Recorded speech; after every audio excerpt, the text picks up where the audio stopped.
ప్రత్యేక తెలంగాణ ఉద్యమం అనేది ఒక ప్రజాస్వామ్య ఉద్యమంలో పెద్ద గుర్తింపబడే పాత్ర. అంటే ప్రత్యేక తెలంగాణ అనేది ఒక వన్ ఫైన్ మార్నింగ్ వచ్చిన మాత్రం కాదు.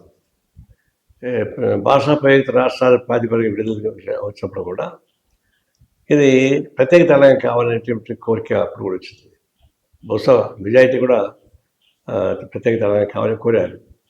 అంటే అలానే పెద్ద మనుషులందరూ కలిసి కూర్చొని మాట్లాడడం, డిఫరెంట్ కావడం, భాషా ప్రయుక్త రాష్ట్రాల పైన అన్నప్పుడు ఇది సమైక్య రాష్ట్రం తెలంగాణ కూడా కలవాలని చెప్పేసి అనేటువంటి ప్రతిపాదన వచ్చింది.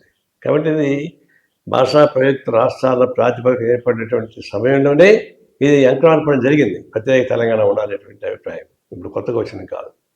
ఆ తర్వాత అనేక ఒప్పందాలు ఉల్లంఘన తర్వాత మర్రి చెన్నారెడ్డి నాయకత్వం పెద్ద ఎత్తున ఉద్యమం వచ్చింది. దాదాపు ఒకటి తప్ప అన్ని 14 పార్లమెంట్ సీట్లు తెలంగాణ ప్రజాసమితి గెలిచింది. అంత వచ్చిన తర్వాత కూడా మేనేజ్ చేయబడ్డాడు, అది వెనక్కి వెళ్ళిపోయింది.